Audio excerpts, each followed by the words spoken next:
Tempo, you're coming to a European way of living, if you wish, a European restaurant sort of thing within Charlottesville. I lived in central France. I lived in Tahiti. I lived in the Riviera, Monaco, and Paris, and America, Las Vegas. But whatever I've been in, I bring it all over with me. It's all in Tempo. We always been into the restaurant business, the family. My dad always been in there, worked for great chefs in France, well renowned. But funnily enough, the more I got into the job and the more I got into the profession and the more I'm a chef, we find out and we talk with family and find out that it comes back to even before my dad being in the restaurant business. My grandmother was in restaurant and my grandparents were in the restaurant business. It's an ongoing thing for French chefs, the family, it's French businesses.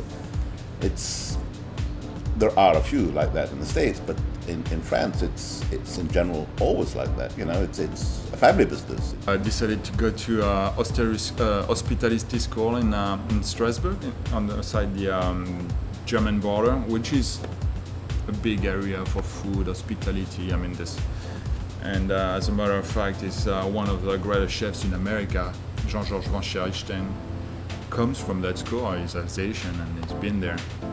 So 3 years over there, went to some, with fair enough long period of work experience, stage in between seasons.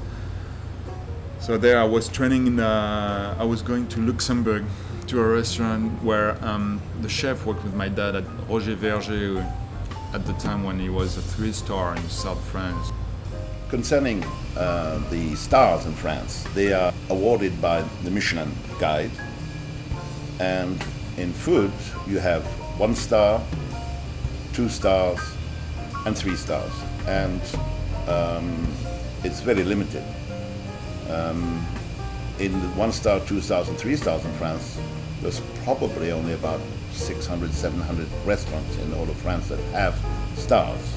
I first started as a line cook into a luxury brasserie. It was like a downscale fine dining restaurant for a hotel, and then that's when I got the opportunity to go to the next house in the 3-star at 59 Raymond Poincaré in Paris.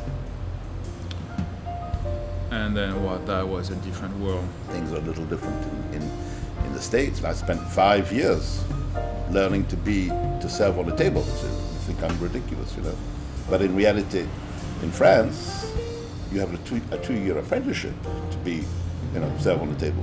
Opening Tempo was a vision, something that got into me a long time. I'm French trained cooking wise, and owning Fleury for 10 years, that has a fairly nice reputation as a French restaurant. But I grew out of it. I gained confidence in my cooking, and my skill, and my personally got more and more infused into my cooking. And I figured, I have a background. I went around the world. I saw a lot of things, but I want to offer something else. And I think that was one of his ideas of creating Tempo, was to be flexible and not be typically French. I think he wanted to get away from that idea and be a little more international, if you wish. And I think he's accomplished that.